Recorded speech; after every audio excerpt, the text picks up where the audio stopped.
Hello, I'm Detective Pritchard. I will be doing a police report today. The date is November 14th, 1842. The location is at the Smith's farm in the Old Fields, and the victims are Alexander and Rebecca Smith. The first two pieces of evidence we have at the crime scene are the 2 footprints left by the murderer. We also have blood leading in, which we don't know how it's from, maybe some farm chores or something like that. As we enter the house, we see 2 chairs, one on its side and one on its back. Obviously, the victims fell out of their chairs, and as they were trying to get away from the murderer, he fell.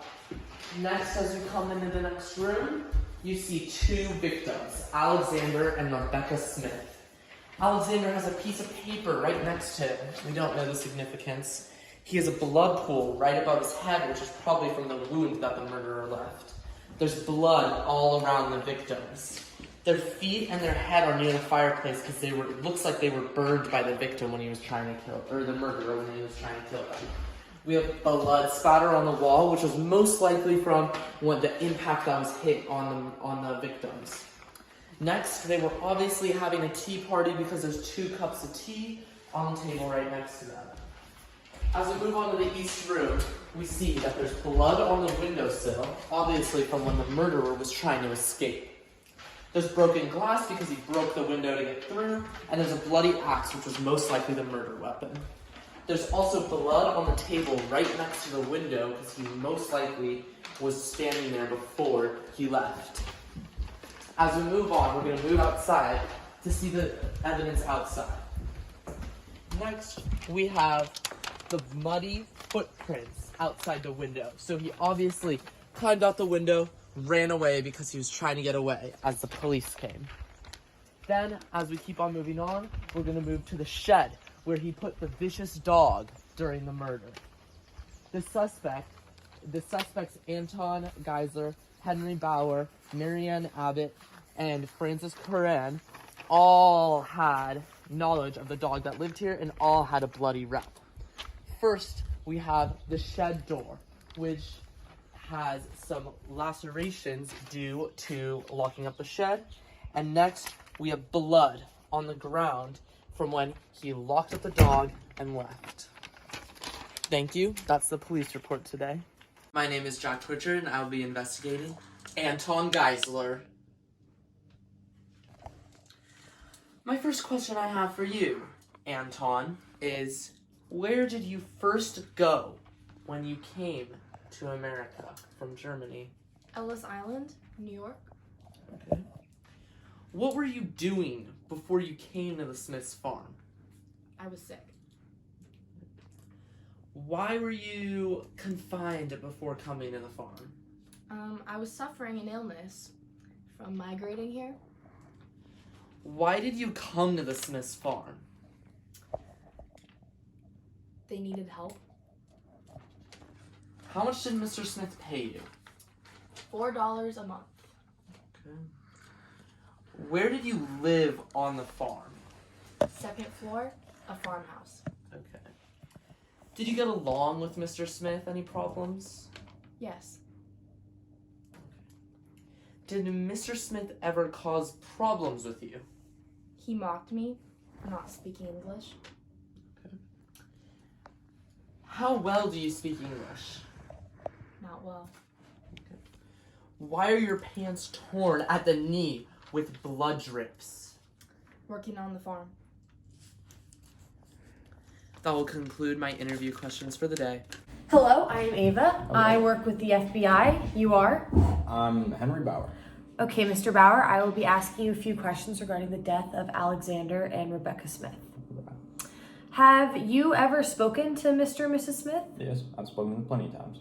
How did you know about them? I've worked for them the past 2 years, ever since I moved here. Did you know that the Smiths were wealthy? I mean, I knew they had a lot of money, but I wasn't sure about their money situation. Where were you the day of the murder? I had just picked up my paycheck from Mr. Smith after we had a cup of tea, and then I head back to my cottage. Do you live nearby? Yeah, my cottage is actually on the farm. How many languages do you speak, Mr. Bauer? 2, English and German. I see that you have some cuts on your hand. How did you receive those cuts? Just farm work, you know. What is your normal routine every day on the farm? Just do some farm chores for the Smiths, whatever they need. I know that there is a new worker on the farm named Anton. Have you ever spoken to Anton Geisler? Yeah, I help interpret between Mr. Smith and Anton, because he speaks German. So you work with them and you are an interpreter Yeah. for Mr. Smith and Anton. Would you say you were close with the Smiths? Fairly close. I've worked for them the past 2 years. Okay. Hi Mary, I'm Jenny Hughes. I'm with the FBI. I'm going to be asking you a couple questions today. So, how long have you known Alexander and Rebecca Smith? My whole life, I'm Rebecca's niece. Okay, and how long have you worked on their farm? Just about 1 year. Oh, and what is your relationship like with the couple? I'm very close with them. They're my family. Okay. And what is your relationship like with the other employees on the farm? I don't really know them that well. Okay. Have you ever had any issues with anyone on the farm, including the couple? No, never. Okay. And, how much do you know about the Smiths' financial status? I know what they have and where it is. Oh, interesting. Where were you on the day of the murder? I was with her mom. I left Saturday morning, didn't come back until Monday. Oh. So, Mary, where were you on the day of the murders? I was with my mom. I left Saturday, came back Monday. So you were gone for the whole weekend? Yes. And what were you doing that day? I was with my mom and spending time with her and my family. Okay, and did you interact with the couple at all that day? No. How often do you interact with them on a day-to-day basis? All the time, very often. I always hang out with them. And what color is your hair? Brown. Okay, thank you. Hi, I am Sarah Rance. I work with the FBI. Nice to meet you, Mrs. And what's your name? My name's Francis Curran. I do declare. And how long have you known Mr. and Mrs. Smith for? I'd say about 3 years. Okay, and what do you do for work around here in Long Island? I peddle. I'm a peddler. I sell goods for the people of Long Island. And how long have you been a peddler here on Long Island? About the same length I've known Mr. and Mrs. Smith. 3 years. And where do you live on Long Island? I live about 10 miles due west. Not too close, but not too far. So, Mr. Kern, how often do you peddle for the Smiths? They are very good customers. I'd say I peddle them about every Saturday and Sunday afternoon. Mr. Curran, do you know anything about the status and wealth of the Smiths family? I know they are one of the wealthier and widely respected couples in Long Island. Do you know of anyone in town who might have a disliking to the Smiths? No. Not that I know of. Not that you know of, okay. How would you describe your specific relationship with the Smiths? Oh, we great friends. Like I said, I peddle them every Saturday and Sunday. Good customers. Last question. Do you recall what you were doing the night of November 14th in 1842? I don't remember specifically, but I'm sure I was peddling about. I do declare. All right. Thank you, Agent. Nice to meet you. Maybe I'll peddle you one day. I will be interrogating Anton Geisler today. My first interrogation question I have for you is, what was your alibi on the day of the murder? I left the farm after the tea. Do you have someone to confirm your alibi? No. Okay. Did you have a good relationship with Henry Bauer, the other farmhand? Yes. Did you know Mary Ann Abbott, their niece? Yes, I lived on the same floor. Okay. Did you know about the money chest? Yes. Is it true you committed murder back in Germany? Yes.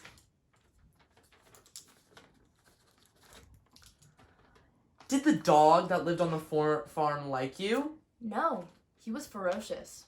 Okay. What color were your clothes on the day of the murder? Dark. What is your real name? Stefan Keon. Did it upset you that Mr. Smith mocked you? Yes. That will conclude my questions for the day. I see that your blood has been found comparable to the blood that was found on the east room window at the farm. Why do you think that is? I'm not sure. I don't bleed much at work, but when I do, I make sure to clean it up. I mean, only thing I can think of is that people can have the same blood type, so might be someone else's. I asked you before how you got those cuts on your hand, and you stated that you usually don't bleed at work. So if you don't bleed at work, how did you get that? I was doing chores. It was just a farm accident, and I made sure to clean it up. The same blood type was also found on the Smith's money chest. What is your explanation to this? I think that it's just the same thing that I said. It must be someone else with the same blood type as me. Why was your hair found at the front porch? I mean, I'm working all over the farm no matter what. They just tell me things to do, and I go do them, so my hair easily could have fallen out anywhere. Have you ever been in trouble with the police? No, I have a clean record. Do you know anyone who would like to see the Smiths dead? I mean, the Smiths were always liked by everyone, as far as I could tell. However, the new guy, Anton, he had a couple of differences with Mr. Smith. Do you have any bad blood with the Smiths? No, they paid me well. I mean, I had nothing to complain about. So if you say you were paid well, no reason to want to acquire an enormous amount of wealth. No, I am comfortable how I am. When was the last time you saw the Smiths? I saw them on Sunday. I had a cup of tea with Mr. Smith, and he gave me my paycheck and sent me on my way.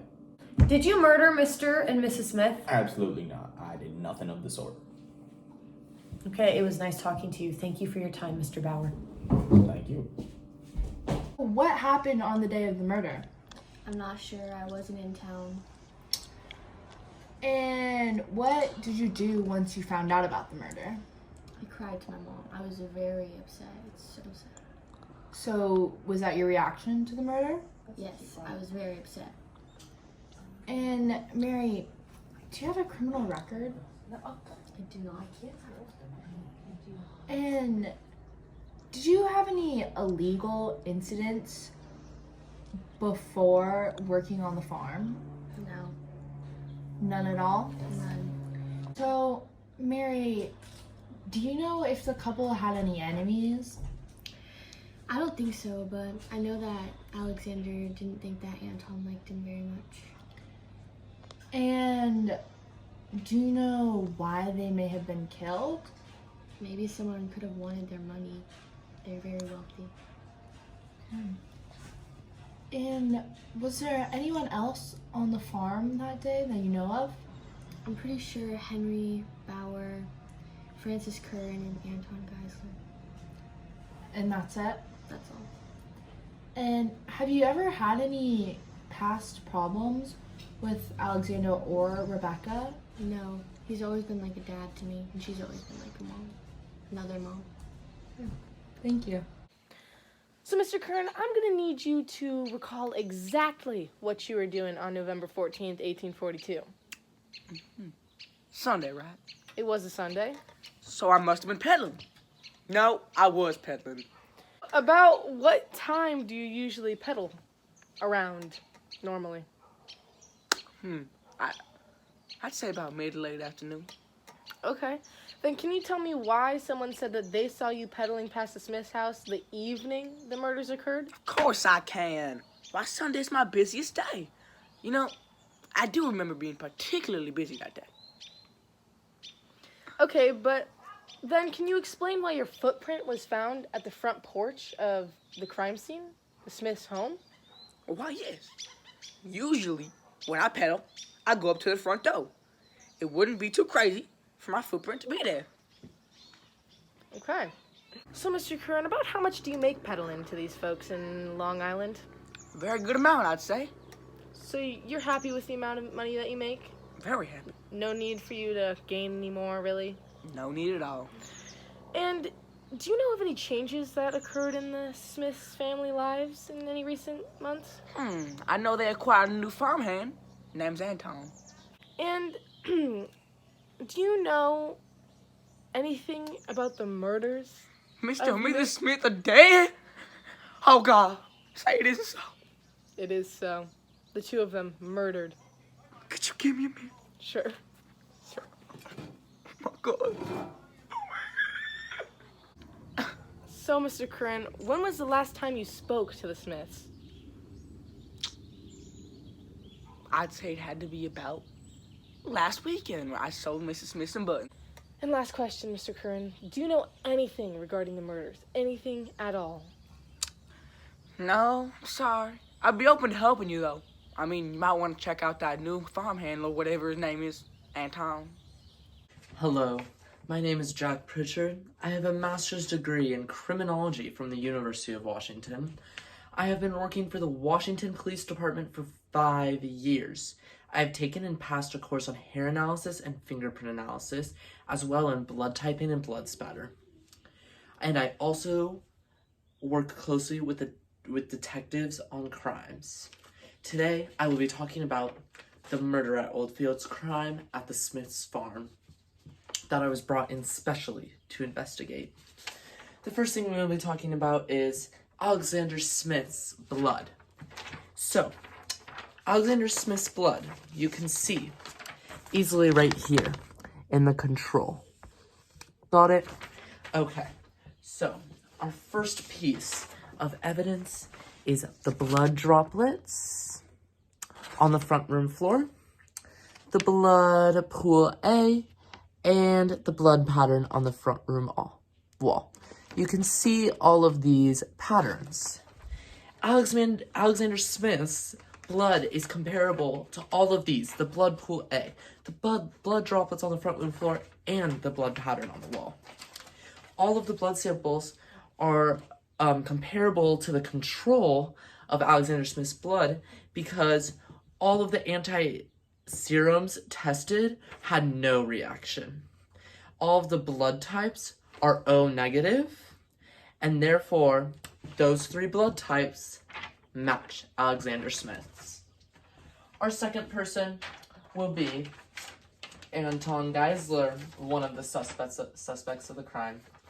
So, you can clearly see, here is Anton Geisler's control. See all these types of things?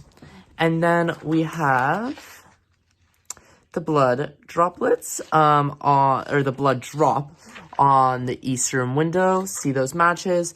The blood droplets on the east room floor. See that? And the blood droplets on the axe.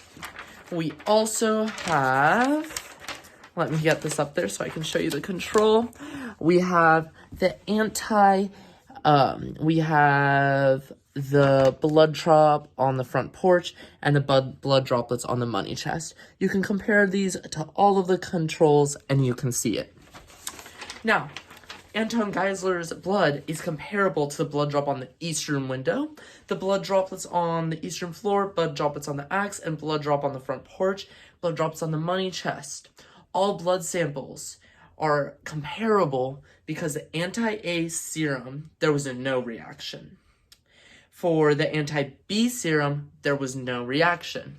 And for the anti-C serum, there was a reaction, which are all connected to the control sample for Anton Geisler. All samples had the blood type of A positive. Therefore, Anton Geisler's blood matches all those. The next person we will be moving on to is Henry Bauer. Here you go. Here is the control for Henry Bauer. Then we have, this is the blood drop on the east room window, which you can see clearly. And then here. Let me get that control up. Then we have the blood drops on the eastern floor, the blood droplets on the axe, and the blood drop on the front porch, and the blood drop on the money chest. See, all of these can be a mix between Anton and Henry. But let's talk a little further. Henry Bauer's blood is comparable to the blood drop on the eastern window, blood droplets on the eastern floor, blood drops on the axe, blood drop on the front porch, blood droplets on the money chest. All blood samples are comparable because anti-A serum, there was no reaction. Or there was a reaction. Sorry about that. Then for anti-B serum, there was no reaction. For anti-C serum, there was a reaction. All samples had the blood type of A positive, and therefore Henry Bauer's blood matches all of those. And that is it for the blood type analysis. The first blood spatter we will be talking about is the blood pool A. This is what it looks like. In blood pool A, you can clearly see that it is a pool of blood. It's not splattered, it is a pool of blood. Since the blood is not spattered, it is proven that it was some sort of drip. Most likely, the drip was coming from the head of Alexander Smith. The next thing we have is blood pool A. So, in blood pool B. In blood pool B, you can clearly see that it is a pool of blood, but with tails. These tails suggest that the spatter was coming from a higher place because it was dropping down, which causes the tails because there was more impact when it hit the ground. In conclusion, the blood was dripping from a place that caused the blood to come from a higher place. The next thing we will be talking about with blood spatter is the blood drop on the east room window. So, the blood drop on the east room window is a drop that is about 1 inch wide. Since there was one drop on the window, this suggests that it was a walking drip when the suspect was exiting the building. The drop's tails are pointing a certain way, away from the victim, which shows that he was walking towards the window, and it was a walking drip when he was leaving the house. The next thing we will talk about is the blood droplets in the front room. Here is the evidence. The blood droplets in the front room clearly show that it was droplets. There was multiple. These droplets were most likely caused from a standing drip. Either when the murderer or the victim was standing, there was a drip coming down. It is clear that it was caused by a standing drip because the tails are all going outward with a central point of a mini blood pool. So as the source of the blood, the person, when they were standing, they were still, and the blood was dropping, and since it was coming from a higher place, it was spattering, but it had a central point of where it was coming from. The next thing we will be talking about is the blood pattern on the front room wall. So, the blood pattern found on the front room wall was clearly a spatter. The blood was spattered onto the wall. This spatter was most likely caused by the hammer or the axe that was used to kill the two victims. When the victim was hit, the blood spatter flew onto the wall from the impact, and it caused tails and droplets on the wall.